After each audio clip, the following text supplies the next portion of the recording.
আসসালামু আলাইকুম everyone, welcome back to my channel. আজকে আমি আপনাদের সাথে শেয়ার করব পাকন পিঠা। এই পাকন পিঠা বানানো যতটাই সহজ আবার কিন্তু ততটাই কঠিন, কারণ এই পিঠাটা সবাই তৈরি করতে পারে না।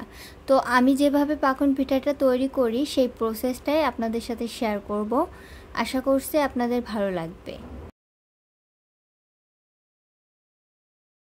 পাকন পিঠা তৈরি করার জন্য আমি এখানে আমার প্রয়োজন মতো খেজুরের গুড় নিয়ে নিলাম। আপনারা চিনি কিংবা আখের গুড় দিয়েও কিন্তু সেম প্রসেসে তৈরি করতে পারেন। এখন গুড়টা চুলায় দিয়ে কিছুক্ষণের জন্য আমি নাড়তে থাকবো। একটু গরম করে নিয়েছি। এই যে চুলা থেকে নামিয়ে কিছুক্ষণের জন্য একটু নাড়ছি। আর এখন আমি এর ভিতরে চাউলের গুঁড়া দিয়ে দিব। চাউলের গুঁড়ার সাথে কিছুটা ময়দাও ব্যবহার করছি, এতে করে পিঠাটা নরম হবে। আপনারা ময়দার বদলে এখানে আটাটাও ব্যবহার করতে পারেন। যদি আমরা শুধু চাউলের গুঁড়া দিয়ে পিঠাটা তৈরি করি সেক্ষেত্রে পিঠাটা একটু হার্ড হবে, এর জন্য ময়দা কিংবা আটা ব্যবহার করা। এখন সবগুলো উপকরণ খুব ভালোভাবে মিশিয়ে নিতে হবে এবং একটু সময় নিয়ে এই কাজটা করতে হবে। মিষ্টির ব্যালেন্সটা ঠিক রাখার জন্য আমি কিন্তু একটু লবণও ব্যবহার করেছি।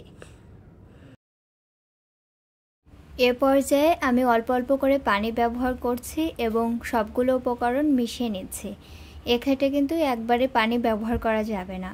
এ পর্যায়ে যদি আমরা একবারে পানি ব্যবহার করি এক্ষেত্রে কিন্তু ব্যাটারটির কনসিস্টেন্সিটা বুঝতে পারবো না। এই পর্যায়ে ব্যাটারটি কিন্তু খুব ভালোভাবে ঘুটে নিতে হবে। আপনারা দেখে নিশ্চয়ই বুঝতে পারছেন ব্যাটারটি ঠিক এরকম হবে।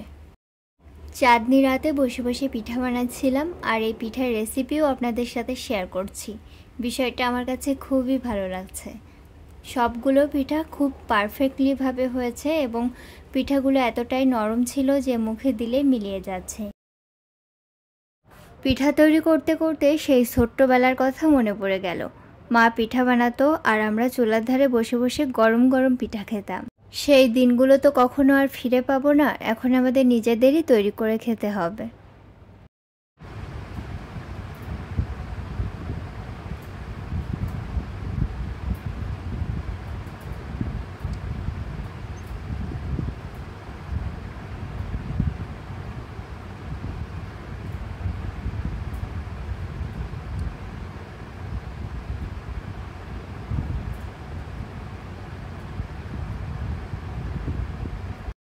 পিঠা তৈরি করতে করতে গরম গরম পিঠা অনেকগুলোই খাওয়া শেষ।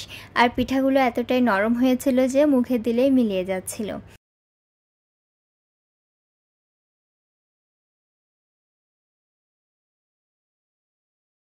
আশা করছি আমার আজকের রেসিপি আপনাদের ভালো লেগেছে। আমার রেসিপিসগুলো ভালো লাগলে আমার চ্যানেলটি সাবস্ক্রাইব করে পাশে থাকবেন। আর কোনো মতামত থাকলে অবশ্যই কমেন্ট সেকশনে জানাবেন।